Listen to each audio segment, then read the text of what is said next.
નમસ્તે, hello friends, how are you? Prakash Kumar Solanki આપનું હાર્દિક સ્વાગત કરે છે પ્રકાશ સોલંકી 63 ચેનલ ઉપર અને એસકેપી એજ્યુકેશન 2020ના દરેક પરિવાર મિત્રોને ખૂબ ખૂબ ધન્યવાદ. તો મિત્રો, આ વિડીયોની અંદર આપણે પરમાણવીય દળની સાથે સાથે જે કોઈ પણ શબ્દ જોડાયેલો છે તે છે દળ ક્રમાંક, એટલે કે આને આપણે કહીશું અણુ ભાર અથવા તો ન્યુક્લિયોન્સ એવું આપણે ઓળખીએ છીએ. પણ ન્યુક્લિયોન્સ શબ્દ કેવી રીતે આવ્યો, દળ ક્રમાંક અથવા દળાંક, તો આને આપણે જો સીધી ભાષામાં લખીએ ને તો મિત્રો એને સમદળાંક કહેવાય. શું કહેવાય? સમદળાંક. દળાંક એટલે કે એનું દળ, કે પરમાણુનું જે દળ છે તેનામાં રહેલા પ્રોટોન અને ન્યુટ્રોનને આધારે છે. એટલે અગાઉ એક શબ્દમાં મેં તમને એવું કહ્યું હતું કે ભાઈ આ પેજ નંબર ઉપર આ કોષ્ટક છે, એમાં પ્રોટોન ન્યુટ્રોનની સંખ્યાનો સરવાળો કરીએ તો આપણને એનું દળ મળે. બરાબર? તો આવા જે કોઈ પણ કણો છે એ કણો પરમાણુના કેન્દ્રમાં છે. બરાબર? પ્રોટોન અને ન્યુટ્રોન, એટલે એને ન્યુક્લિયોન્સ પણ કહેવાય. અને તેની જે સંખ્યા એ એનું દળ છે.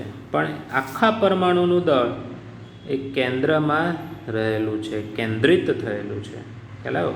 તો ઉદાહરણ આપણને અહીંયા બહુ કાર્બનનું સરસ રીતે સમજાવે છે કે કાર્બનનું આપણે દળ 12 શા માટે લઈએ? તો કે એમાં પ્રોટોન પણ 6 છે, ન્યુટ્રોન પણ 6 છે, બંનેનો સરવાળો કરીશું એટલે 12 આવશે. એલ્યુમિનિયમમાં આપણે દળ 23 કેમ લઈએ? તો કે એમાં પ્રોટોન પણ 13 છે, ન્યુટ્રોન પણ 14 છે, તો એનું દળ આવશે 27. બરાબર? તો આ જે કોઈ પણ દળાંક શબ્દ છે એ પ્રોટોન ને ન્યુટ્રોનની કુલ સંખ્યા પર આધારિત છે. એટલે આ સૂત્ર આપવામાં આવ્યું કે પરમાણવીય ક્રમાંક, તત્વની સંજ્ઞા અને દળાંક. બરાબર? તો અહીંયા કેટલાક તમને ઉદાહરણ છે કે કાર્બનમાં 6C12, નાઇટ્રોજન N, એની નીચે 7 અને ઉપર 14. તો આવું શા માટે? તો તમે આ સૂત્રને તમે ધ્યાનથી જુઓ કે ક્રમ છે એ નીચે આવશે. બરાબર? ઉપર એનું દળ આવશે ટોટલ. સોડિયમમાં પણ તમે જોશો તો 11 + 12 કરો તો એ 23 જ થાય, પણ 23 ઉપર લખાય. દળ હંમેશા ઉપર લખાય, ક્રમ નીચે લખાય. ખ્યાલ આવ્યો? તો આવી રીતે સમદળાંકની આ થિયરી છે. સમદળાંક એટલે કે જે તત્વોનું દળ સમાન હોય. એવા ઘણા બધા તત્વો છે કે જેનું દળ સમાન છે પણ ક્રમ જુદા છે. સમજ પડે છે? હું તમને ફરી એક વાત કહું છું કે જેનું દળ સમાન છે પણ ક્રમ જુદા છે. ખ્યાલ આવ્યો? તો એવા તત્વોને સમદળીય તત્વ કહેવાય. કેવા તત્વો કહેવાય? સમદળીય તત્વ કહેવાય. ખ્યાલ આવ્યો? હવે જુઓ કે જો પરમાણુમાં રહેલા ઇલેક્ટ્રોનની સંખ્યા 8 અને પ્રોટોનની સંખ્યા પણ 8 હોય તો પરમાણુનો પરમાણવીય ક્રમાંક કેટલો?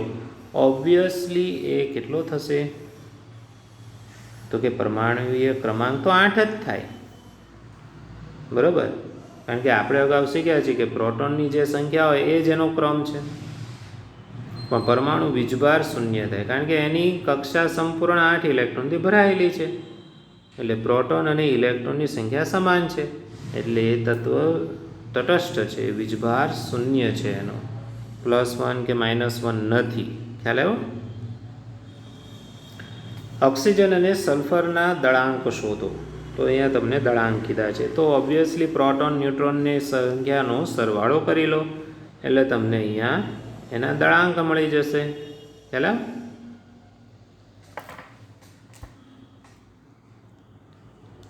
બીજું, સમસ્થાનિકો એટલે શું? હવે સમજો બે શબ્દોમાં. સમસ્થાનિક તો કે જેનું સ્થાન,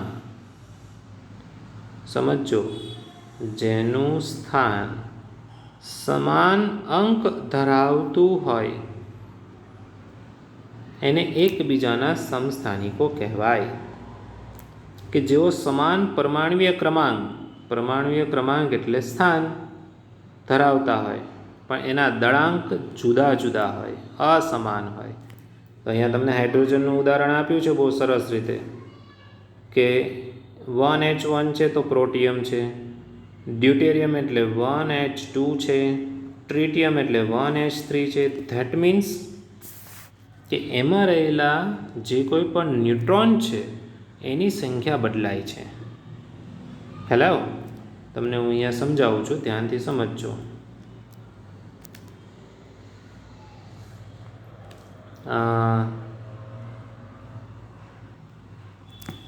જો 1H1 તો એમાં 0 + 1 થશે બરાબર 1, કારણ કે ન્યુટ્રોન 0 છે, પ્રોટોન 1 છે એટલે 1 બરાબર. એ જ પ્રમાણે જો હું તમને ડ્યુટેરિયમનું સમજાવું 1H2 તો એમાં ન્યુટ્રોન 1, પ્રોટોન 1 તો ટોટલ 2 એટલે 1H2 થઈ ગયું. અને પેલામાં 2 + 1 એટલે કે 3 થઈ જાય ટ્રિટિયમમાં. ખ્યાલ આવ? અન્ય ઉદાહરણ પણ એ જ રીતે છે મિત્રો. એ જ રીતે આપણે એને સમજીએ તો કાર્બન 6C12 છે પણ એક બાજુ 6C14 તો 6 પ્રોટોન અને 8 ન્યુટ્રોન તો કેટલા થશે? 14. તો દળાંક જુદા છે બંનેમાં. ઉપર જુઓ તો સંખ્યા જુદી છે પણ નીચે ક્રમ સરખો છે એટલે એને સમસ્થાનિક કહેવાય. ક્લોરિનમાં પણ દળાંક જુદા છે પણ સ્થાન સરખા છે. એટલે જે પરમાણુ સમાન પરમાણુય ક્રમાંક હોય અને અસમાન દળાંક હોય તો એને એકબીજાના સમસ્થાનિક કહેવાય.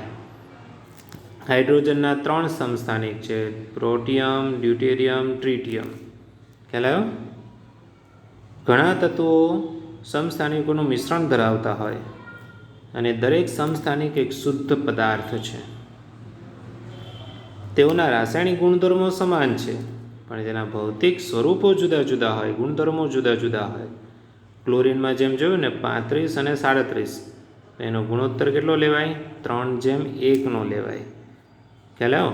તો ક્લોરિનના જે 2 સમસ્થાનિકો છે તેના વચ્ચેનો જો સરેરાશ આપણે લઈએ તો આ ગણતરી આપણને અહીંયા આપી છે કે 35 ગુણ્યા 75 કેટલા થાય? 100. અને એક બાજુ 37 ગુણ્યા 25/100. તો આપણે અહીંયા જ ભાગાકાર કરીએ તો આપણને આ સ્વરૂપ મળે. ખ્યાલ આવ્યો? કે અહીંયા તો 25 ચોક 100 થઈ જાય એટલે 37/4 આવી ગયા. અને અહીંયા ભાગાકાર કરો તો આપણને 105/4 મળે. તો એટલે આપણે એના પરમાણુય દળ જે છે સરેરાશની સંખ્યાનો જે કોઈ પણ સરવાળો કરો ત્યાર પછી આપણને મળતું જે દળ છે તે કેટલું છે? 35.5 છે. હવે આ સમસ્થાનિકોના અનુપ્રયોગો શું છે? બહુ ઇમ્પોર્ટન્ટ છે. 2 માર્ક્સમાં અથવા 3 માર્ક્સમાં પૂછાય. તો પહેલો કે એનો ઉપયોગ પરમાણુ ભઠ્ઠીમાં થાય એટલે કે પરમાણુ મિસાઇલ બનાવવામાં થાય અને એટલા કેટલાય એટોમિક રિએક્ટર હોય એમાં બળતણ સ્વરૂપે થાય. ઘણા એવા તત્વો છે કોબાલ્ટ જેનો ઉપયોગ કેન્સરની સારવારમાં થાય. કહીએ છીએ ને કે કેમોથેરાપી ટ્રીટમેન્ટ આપવામાં આવે ત્યારે આવા બધા તત્વોનો ઉપયોગ કરવામાં આવે છે. ગોઈટર જે છે ગળામાં થતો રોગ આયોડિનના કારણે કે જે થાઇરોઇડ ગ્રંથિ સૂજી જાય ત્યારે આયોડિનના એક સમસ્થાનિકનો ઉપયોગ ત્યાં સારવાર માટે વપરાય છે. તો આ 3 એના સમસ્થાનિકોના ઉપયોગો છે. બરાબર? તો આ રીતે સમસ્થાનિક વિશે આપણે શીખ્યા. બીજું સમદળીય, અગાઉ મેં શબ્દ વાપર્યો હતો તે. તો એની અંદર આપણે શું યાદ રાખવાનું છે કે તેમાં દળ સમાન હોય પણ ક્રમ અસમાન હોય. સમજ પડે છે? તો જુઓ તમે, કેલ્શિયમમાં ક્રમ 20 છે, આર્ગોન 18 છે પણ ઉપર તમે જુઓ તેના દળ 40 છે. તો 2 તત્વ જે કેલ્શિયમ અને આર્ગોન છે તેવા બંનેના ક્રમ જુદા જુદા છે પણ બંનેના દળ સમાન છે 40 અને બંને તત્વોના પરમાણુઓમાં ન્યુક્લિયોન્સની સંખ્યા સમાન છે. એટલે આવી રીતે સમદળીય તત્વ વિશે આઇસોબાર વિશે પણ તમને પૂછી શકાય છે. મિત્રો બીજું અહીંયા તમને સિમ્પલ આવું ટેબલ ફોર્મ અહીંયા રજૂ કર્યું છે તે જાણવા માટે કે પ્રોટિયમ, ડ્યુટેરિયમ, ટ્રિટિયમમાં પ્રોટોનની સંખ્યા કેટલી છે, ઇલેક્ટ્રોનની કેટલી અને ન્યુટ્રોનની કેટલી. તો તમે જોશો ને તો સમસ્થાનિકમાં હંમેશા આ ન્યુટ્રોન પોતાની અલગ અલગ સંખ્યા દર્શાવે છે. બાકી પ્રોટોન અને ઇલેક્ટ્રોન તો સેમ જ છે, બરાબર, અહીંયા તો સમાન જ છે, પણ બદલાય છે કોણ? ન્યુટ્રોન બદલાય છે. એટલે હાઇડ્રોજનના 3 સમસ્થાનિક તૈયાર થયા. ખ્યાલ આવ્યો? બીજું અહીંયા સમસ્થાનિકમાં ક્લોરિન વિશેની વાત કરી છે, સમદળીયમાં કેલ્શિયમ અને આર્ગોનની વાત કરી છે, તે અગાઉ આપણે સમજી ચૂક્યા છીએ. તો આપણે ફરી નવા વિડીયોમાં નવી વાત સાથે મળીશું, પણ એ હશે ચેપ્ટર નંબર જુદું, કારણ કે અહીંયા ચેપ્ટર નંબર 4 પૂરું થાય છે. આશા રાખું છું વિડીયો ખૂબ જ ગમ્યો હશે, અને જો મિત્રો તમને વિડીયોમાં ખૂબ જ સરસ સમજ પડતી જ હોય તો એકવાર લાઈક અને એકવાર શેર અને એકવાર સબસ્ક્રાઈબ કરી દેજો, અને બાજુમાં રહેલા બેલ આઇકનને ખાસ દબાવી દેજો. આવજો મિત્રો. જય ગરવી ગુજરાત.